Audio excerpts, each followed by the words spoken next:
السلام عليكم الزول فلاون كي راكم دايرين مرحبا بكم. On est à Toulouse, vous savez, chose promise, chose due. عليكم السلام، واش راك؟ نسلموا عليك بعدا يا ودي افيك بليزير، واش راك لاباس؟ نسلموا عليك كي دايره؟ الراجل الزين الله يحفظك يعطيك الصحة. المجاهد بارك الله فيك يعطيك الله يا الصحة. ودي الله يا ودي الله يحفظك وبارك الله فيك. مشى الرزق مشى كل شيء ترون على البلاد ولكن معك معليش الحمد لله. تقول كلمة خفيفة شعب يستمر. جزائري؟ تبارك الله عليكم والسلام عليكم والى الامام. يعطيك الصحة الله يحفظك. بارك الله فيك صحيح. T'as vu, c'est un bel accueil quand même. On est à Toulouse. Voilà, chose promise, chose due. Je vous ai dit que j'allais faire une tournée européenne des consulats algériens. Vous voyez, voilà, grâce à mes frères, mes sœurs et à mes sœurs que je tiens à remercier. Et ben j'y arrive, voilà, à pied, en bus, en train, en avion. Alhamdoulilah ya Rabbi. Voilà, on est à Toulouse, il fait très beau. C'est très agréable. Alors, merveilleux accueil au consulat donc d'Algérie à Grenoble, vraiment, waouh. C'est touchant, vous savez que c'est touchant.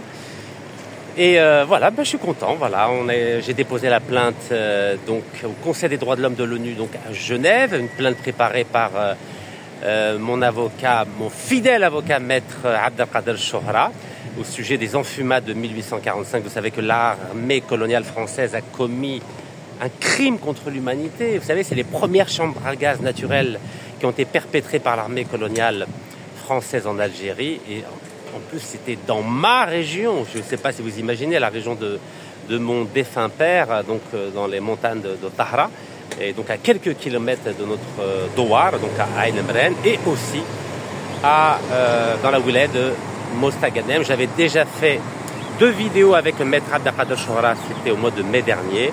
Donc je vous avais dit qu'on allait déposer plainte. Mon avocat n'a pas reçu de visa, donc c'est moi qui l'ai déposé personnellement au Conseil des droits de l'homme de l'ONU, donc des Nations Unies, à Genève. Écoutez, donc on est à Toulouse, devant la belle gare. Voilà, magnifique gare de Toulouse. Vous avez vu quel accueil dès l'arrivée, alhamdoulilah. Donc là, je vais au consulat. Au consulat, bah oui, il faut aller au consulat. Vous savez, donc je vais faire 2 tournées. Une première tournée dans le cadre de la pré-campagne et une deuxième tournée pour rassembler les signatures nécessaires pour valider le dossier de candidature. Vous voyez, j'ai toujours été un homme de terrain. Vous savez que j'ai déjà fait ces consulats algériens par le passé, avant que j'aille en prison. Et donc, je le refais. Pour moi, c'est du déjà vu. Mais alhamdoulilah, c'est toujours un plaisir de rencontrer des Algériennes et des Algériens très bienveillants. Et c'est ce qui compte, c'est ce qui nous manque aujourd'hui. Vous voyez, on est devant la gare. Ils font de la communication, ils racontent ce qui se passe, les travaux qui vont être entrepris. Vous voyez, il y a de la communication. Je pense qu'on peut s'inspirer de cette communication qu'il y a en Europe ou aux États-Unis. À chaque fois qu'un projet est mis en place, on communique. Et ainsi, les citoyens, les usagers savent à quoi s'en tenir. Tout à l'heure, il y a une personne qui est venue voir. Il m'a dit comment vous allez gérer avec la grève qui s'annonce. Je leur ai dit, écoutez, moi je ne serai pas là, donc allez voir quelqu'un d'autre. Ce que j'essaie de vous dire, c'est que quand on gère un pays, quand on gère un département, une wilaya ou une mairie, il faut communiquer. Il faut que le citoyen soit informé de ce qui se passe. Voilà, donc je pense qu'on peut s'en inspirer. Alors, bismillah, écoutez, on va prendre le chemin à pied. Voilà, j'ai un problème de ménisque, vous le savez, mais on continue. Voilà, on fait du douga-douga.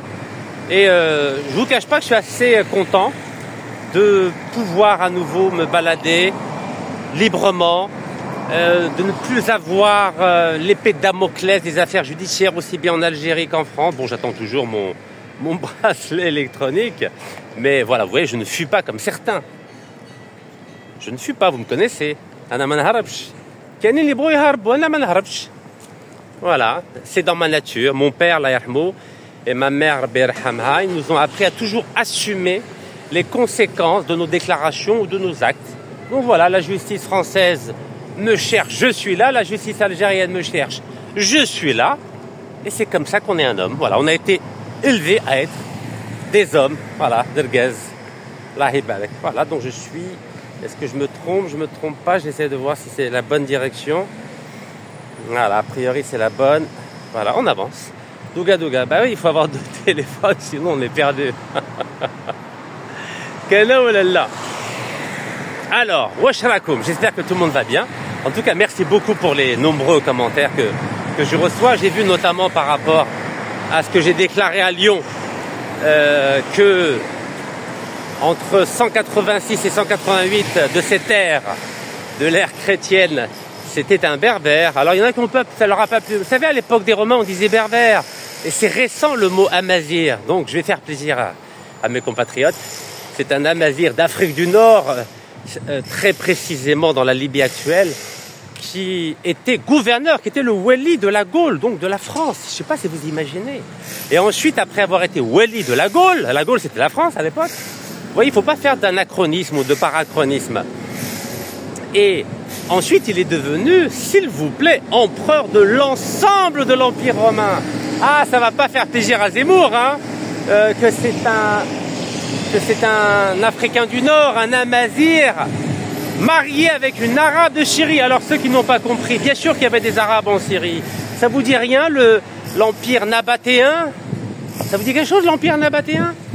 L'Empire nabatéen, dont la capitale était à Petra, la Jordanie actuelle, était assez grand pour couvrir aussi bien l'Arabie, le nord de l'Arabie, la Palestine actuelle, la Syrie, le Liban, etc. Donc s'il vous plaît, lisez vos livres d'histoire avant de faire des commentaires, sinon vous allez vous ridiculiser. En tout cas, l'Alina. Donc ce berbère, ce tamazir, qui s'appelle Septime Sévère, s'est marié avec une Syrienne, on va dire Syrienne, comme ça on va fâcher personne. Donc à l'époque, vous savez, c'était le début du christianisme. Ces contrées-là n'étaient pas totalement christianisées. En tout cas, il faut quand même dire que les Arabes ou les Syriens ou les Palestiniens étaient chrétiens avant les Français, avant les Européens. Sachez que le christianisme a débarqué dans la Gaule, la capitale à l'époque c'était Lyon, uniquement au 5e siècle avec Clovis. Avant c'était des barbares, les Français étaient des barbares. Ah oui, ça calme, hein. Ça calme. En tout cas voilà, cet amazir, Septime Sévère, s'est marié avec une Syrienne, Julia Domna, et ils ont eu 2 enfants, dont l'un est devenu célèbre, car il est devenu empereur, et il a pris une décision historique. Tous les hommes libres de l'Empire romain ont acquis la citoyenneté romaine, bien avant la déclaration des droits de l'homme en France, et du citoyen en France en 1789, 90-91, et bien avant la déclaration universelle des droits de l'homme, votée à l'ONU le 10 décembre 1948. Donc vous voyez, dans notre histoire d'Afrique du Nord, on a ce qu'il faut pour réagir, pour endiguer, contenir ces déclarations nauséabondes de certains acteurs de l'extrême droite française. Ah ben ça va pas leur plaire si vous leur dites que c'est un berbère, c'est un amazir, qui non seulement contrôlait la Gaule, la France, mais en plus, qui était empereur de tout l'Empire romain, le plus grand empire à l'époque. Ben oui, vous savez, on n'a pas besoin d'aller prendre chez eux la laïcité. Nous avons une citoyenneté universelle. C'est un pur produit, oui, c'est un pur produit de l'Afrique du Nord. Eh oui, il faut être fier. La citoyenneté universelle, le concept de citoyenneté universelle est un pur produit de l'Afrique du Nord, quelle que soit la religion, quelle que soit la philosophie. Tous les hommes libres de l'Empire romain étaient, je dis bien étaient, citoyens romains. Eh oui, c'est un enfant d'un amazir et d'une syrienne. Je crois qu'on a de quoi être fier. Voilà, c'est ce qu'on appelle l'édit de Caracalla. L'édit, c'est une forme de décret, c'est une décision prise par l'empereur Caracalla de l'époque, qui était le fils de l'empereur anciennement wali, c'est-à-dire gouverneur de la Gaule, c'est-à-dire la France. Vous savez, moi je souris. Vous savez que l'histoire, c'est encore mieux que le gaz et le pétrole ou l'uranium ou l'or. C'est une richesse extraordinaire et surtout, sur le plan intellectuel et politique, c'est une arme de destruction massive. Personne ne peut parler. Parce que tout le monde sait que la dynastie des Sévères était une dynastie amazir et syrienne ou arabe, pour ceux qui sont un peu fâchés. Malina. Alors, où est-ce qu'on est? Est-ce qu'on est loin, pas loin? On va y arriver. Donc vous voyez, on peut faire des miracles avec l'histoire. Hein. On peut calmer beaucoup de gens, beaucoup d'ardeur, beaucoup de personnes négatives qui veulent décrier notre pays. Donc ceux qui disent que c'est la France qui a créé l'Algérie, ben, vous pouvez leur répondre que c'est l'Afrique du Nord qui gérait la France, qui gérait non seulement la France, mais tout l'Empire romain. Je sais, écoutez-moi bien, jusqu'en Iran. Oui, jusqu'en Iran. Ah, wesh n'golkom bien. Wesh n'golkom. Oui, avec la prise de Ctésiphon. Voilà, donc allez à vos livres d'histoire ou là sur Internet, ou là ceux qui aiment l'IA, l'intelligence artificielle. Marhaba bikum. Voilà, donc on est à Toulouse, vous voyez, c'est calme, hein, très calme, Toulouse, très, très calme, très agréable. La ville rose, on l'appelle la ville rose. Alors, Warrana. Ça, il y a quelques années que je ne suis pas venu ici, depuis la prison, avant la prison, pardon. Bon, désolé pour le bruit, on va y arriver. Voilà. Ah, vous avez vu, je suis tout seul comme un grand, hein, regardez, tout seul comme un grand. Tout seul comme un grand, il n'y a personne. Voilà, vous savez, celui qui n'a pas de foin dans son ventre, il n'a pas peur du feu. Voilà. Quand on n'a rien à se reprocher, eh ben, on se sent libre et on est libre. Et on montre qu'on est libre. Donc vous avez vu, malgré tous les problèmes que j'ai rencontrés, et sûrement qu'il y en aura d'autres, vous savez, il y a toujours cette 5e colonne qui ne supporte pas ma liberté de ton, vous le savez ça, et qui est prête à mettre des pots de banane partout, à défaut de choses plus graves, pour m'empêcher d'avancer ou de dire certaines choses. Mais vous savez, hein, je suis croyant, je suis un musulman, et quoi qu'il arrive, moi je l'accepte, ça fait partie du mektoub, n'est-ce pas? Voilà, donc on est un peu malade, mais ça c'est normal, c'est la vie. On se soigne, douga, habba, habba. Alors, douga, on va traverser. Bismillah. On va à notre super consulat d'Algérie. Alors, il faut que vous sachiez quelque chose au sujet du consulat d'Algérie de Toulouse. Vous savez que c'est ce consulat-là, c'est ce consulat algérien de Toulouse qui a été visé nommément par le ministre de l'Intérieur, Bruno Retailleau, parce qu'il avait délivré 1000 passeports à des harragas sur instruction du président de la République. Et ça ne lui a pas plu. Ça ne lui a pas plu. Donc, depuis, le ministre de l'Intérieur a fait une note à tous les préfets pour ne pas reconnaître ce passeport. Je ne sais pas si vous imaginez la gravité. C'est une atteinte à la souveraineté algérienne. C'est gravissime. C'est vraiment extrêmement grave. Donc, malgré les instructions du président de la République, les préfectures françaises ne veulent pas reconnaître ce passeport algérien délivré par les consulats, notamment le consulat de Toulouse. Et ça, c'est très grave, extrêmement grave. C'est là où vous voyez que certaines factions dans l'État français n'ont toujours pas digéré, accepté, acté l'indépendance de l'Algérie. Donc l'Algérie n'a pas le droit de délivrer des passeports à des ressortissants algériens. Vous vous rendez compte?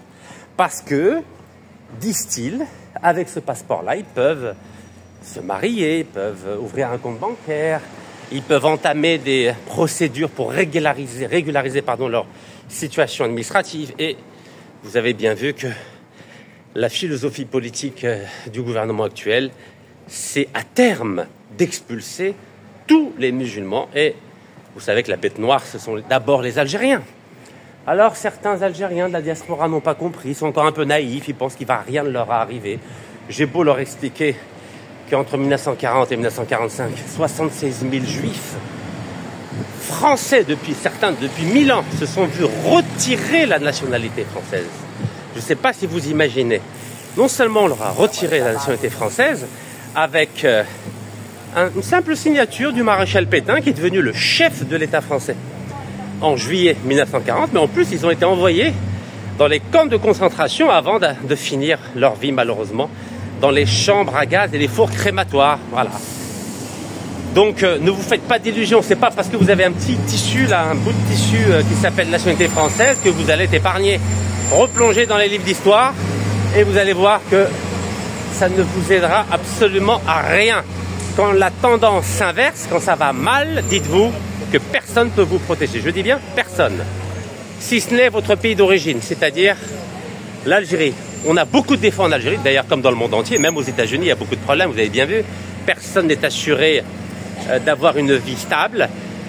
Quels que soient les problèmes dans notre pays, on n'est jamais mieux que chez soi. Bien sûr qu'il faut améliorer la situation, bien sûr, il ne faut pas s'endormir. Et on est là pour ça. Chacun de nous doit essayer d'œuvrer pour que la situation s'améliore. Et bien écoutez, on est au marché, vous avez vu, ou la fin du marché ici à Toulouse. Donc il y a un marché pas loin du consulat. Alors on va voir ce charmant consulat. Alors, Warrak, voilà, on est à côté. On est à côté du magnifique consulat d'Algérie. Voilà, vous entendez le lahja تاعنا تاع بلادنا الله يبارك. شكون صوروا شكون صباح النور واش راكم؟ راني فيديو معليش فيديو؟ شوف وينو احمد وينو؟ تابع؟ على قولوا التصويره ما فيها والو. واش راك؟ لاباس بخير؟ هوبا قرب طاح. معليش قول كلمه تاع الجزائر يقول.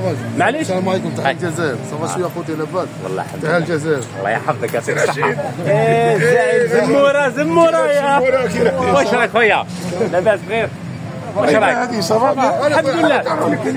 توجور فيدال او بوست الله والله تعرف بك. صافا سي رشيد راه معنا قبل تلاقينا ولينا الباب ريدو صافا بيان غيليزان تاع غيليزان اوني لا الحمد لله ايوا خير لاباس قول هضر لا غيليزان لا هضر نورمال غيليزان تاع غيليزان 48 الله يبارك فوالا سعيد صافا واش راك خويا زيد لاباس بخير هيا تا شكون غيليزان مصغالي هيا انا مصطفى غيليزان علي مويليس السلام عليكم الله يبارك الله يعطيك الصحه بارك الله فيك هلا مارشي راه ناشط اليوم ولا لا السوق يا راكم بيان الحمد لله والله ربي يقدركم ان شاء الله ايوا كيف السلام عليكم عليكم السلام الله في روحك اتهلا ابتسام انسى كل شيء نسيت كل شيء شوف انت مش هتبقى صافي لونطون لا الله ينجحك ان شاء الله عيلنا هيا خلينا هيا الله يحفظكم الله يخليك Comment allez-vous? Ça va? Oui, désolé, le train de Lyon. Je sais Ça va mieux, alhamdoulilah, avec ça. Le moral. Enchanté de vous voir. Merci beaucoup. Ça vous dérange pas la vidéo? Là, ça me dérange. Là, voilà, la politesse. Ah oui, regarde. Salam alaikum. Comme on dirait, là, je suis Rachid Nekaz. C'est un personnage public qu'on adore ici à Toulouse et dans le monde entier. Voilà, donc écoutez-le, il a des choses intéressantes à dire. On est là pour vous écouter aussi. On était justement en train de parler de tout. On est en train de parler de tout. Justement en train de dire, mais où est-il? Je suis là. Je viens de Lyon. J'ai fait la petite tournée là. Ça va, le voyage s'est bien passé? Non, alhamdoulilah. يعطيك الصحة. معليش نخمس معاك. تفضل. زيد فضلك واش راك خويا؟ لاباس بخير؟ الحمد لله الله يعطيك الصحة. بغيت تقول كلمة خفيفة؟ C'est bon. Là, il vous écoute, il vous voit pas. Et je parle pas de politique. قلت لك كلمة خفيفة قلت لك. يبارك فيك. الله يحفظك خويا شكرا ربي يعاونك. On se met devant le consulat parce que j'étais en train de féliciter le consulat parce que le consulat de Toulouse a délivré plus de 1000 passeports. C'est vrai. Voilà. لاباس بخير. واش راك دايرة؟ اخويا كذا تزورنا هنا. كي راك هاني ما نزوركمش ولا كيفاه؟ على باليش. كيف نزوركم؟ والله الحمد لله انت بخير. كلمة خفيفة دابا؟ نعمتك ديما كلمة خفيفة للشعب الجزائري. نقول لك بونجور برك. الله يحفظك. تقولها هنايا ولا بونجور الشعب الجزائري بارك الله فيكم. يعطيك الصحة الله يحفظك بارك الله فيك. صحيت نهارك مبارك. بارك الله فيك. عايشك يبارك فيك. صحيت وفي الأمان. Alors notre Roclène, c'est ici? J'ai oublié. Non, le consulat il est en face. Ah oui, le beau drapeau, la Hiberek, le beau drapeau. Ben oui, la dernière fois. Donc je vous ai dit, j'ai félicité le consulat de Toulouse parce qu'il a distribué plus de 1000 passeports des Haraga sur instruction du président de la République. Et j'ai dit que le ministre de l'Intérieur, ça ne lui a pas plu. Et c'est pour ça qu'il a fait une note à toutes les préfectures pour ne pas reconnaître l'authenticité ou la validité de ce passeport. Et ça, c'est grave. Encore une ingérence de M. Retailleau. Ah, mais là, c'est gravissime. C'est une atteinte à la souveraineté. Eh là, ça va? Il est vert, bien? on peut y aller. Là, bien sûr, avec plaisir. Vous allez bien? Ça va, je vous suis beaucoup sur mes réseaux. Eh ben, merci beaucoup. Ça fait plaisir. Moi aussi. Ça me fait plaisir de vous voir. Eh ben, merci beaucoup. Vous voulez dire un petit mot au peuple algérien? Un petit mot? Non, juste un petit mot. Non, non, c'est neutre. Je suis bien avec le président, vous inquiétez pas. Il n'y a pas de problème. Personne ne va se faire arrêter. Pardon, excusez-moi, je marche dessus. Merci, c'est gentil. Bonne journée à vous. الله يحفظك. هيا تفضل تفضل تفضل الحاج هيا هيا ديرها تعرف الله يبارك. هيا راك جايبها بارك الله فيك. هيا يبارك فيك. ربي يعيشك. في بلاد ديري. Voilà, يعطيك الصحة الله يحفظك الحاج. بس عليك. Donc vous voyez sur le terrain, le terrain ne ment pas. Libre يهدر, libre critiquer, mais avec du respect, c'est tout ce qu'on demande. Voilà. Vous pouvez critiquer ce que vous voulez, mais respectueusement. Et pour information, j'ai aucun poste, hein, donc si vous avez des choses à dire par rapport au pouvoir, c'est pas moi. Pour remercier, je peux faire Bien sûr, oui, bien sûr qu'on va remercier. Allez. Ah oui. Alors regardez le beau consulat, boulevard de Strasbourg. Voilà le beau drapeau. Vous voyez le beau drapeau? Et vous avez donc rue de l'Arc. Voilà, rue de l'Arc. Avant l'entrée, c'est là-bas. C'est toujours là-bas? بدلو الدخله Non, c'est toujours ah bah, très bien, on va voir alors. Voilà, vous voyez le beau drapeau. Voilà, 1000 passeports délivrés au Haraga. Chapeau. Voilà, chapeau. Non, il faut dire la vérité. Non, شوف حاجه واحد كيدير حاجه مليحه ça fait plaisir. Voilà, caméra pour sécuriser, c'est très bien. Alhamdoulilah. Voilà, ça fait plaisir. De retour. 2019, 6 ans. Déjà 6 ans, ouais, ça passe vite. Voilà, ben voilà, la plaque. Voilà, Voilà, masha'Allah, voilà, vous voyez, consulat de la République algérienne, démocratique et populaire. Donc de 8h30 à 15h, voilà, c'est... Ah ben là, c'est un peu plus tôt, là, 14h. Les mercredis, il n'y a pas trop d'affluence. Ça va. Allez, c'est bien. Les samedis. Oui, samedi, il y a du monde, Voilà, masha'Allah, ça fait plaisir, voilà, 8h à 14h. Voilà, les royas. En tout cas, ça fait plaisir. La dernière fois, vous vous souvenez, le rideau, il se fermait tout seul. Oui, mais là, non, ça va mieux. ça va. Non, alhamdoulilah, ya Rabbi. Voilà, ça fait plaisir. Et des belles couleurs, comme la ville rose, on n'est pas loin. Oui, alhamdoulilah. De la chance, Ahla. Azoul Fellak, vous allez bien? Et vous? Alhamdoulilah, et vous? Bah, je vous ai attendu depuis un moment. Eh ben, désolé, je viens d'arriver de Lyon, j'étais dans le train. C'était prévu à 11h. Non, j'ai reporté. Ah non. J'avais reporté, j'avais mis 11h30. Au début, c'était 11h, après j'ai reporté à 11h30. Voilà. Je crois que le train a mis un peu de retard, parce que j'ai démarré à 6h40, vous voyez, pour être à l'heure. Vous étiez à Lyon, non? À Lyon, exactement, tout à fait. C'est pour ça que j'ai fait une petite photo et vidéo de Lyon. Voilà. Qu'est-ce que vous voulez dire un message, si vous avez ou bien critique, positive, constructive, pardon. Critique, on a marre. Non, constructive. Voilà. Non, les critiques, elles sont utiles. Utiles pour améliorer la situation. Pour améliorer la chose, bien sûr. Voilà, Texaha. Voilà. On est là pour améliorer. Parce qu'il y en a trop là. On ne travaille pas sur les critiques. C'est-à-dire, vous faites allusion au sabotage, vous voulez dire? Ceux qui vous sabotent. Non. C'est-à-dire, on ne travaille pas. C'est vrai, les critiques pour changer les choses. Oui, pour améliorer les choses. Mais non, il y en a trop. D'abord, il faut faire. Il faut commencer déjà pour le commencement. Il ne faut pas laisser trop de. Ça, voilà. Eh ben, ok, alors quel message vous aimeriez faire passer, ou alors un sujet qui vous tient à cœur? Bah, comme tous les Algériens, de toute façon, on vit tous la même. Ça dépend. La même galère, surtout ces derniers temps, franchement.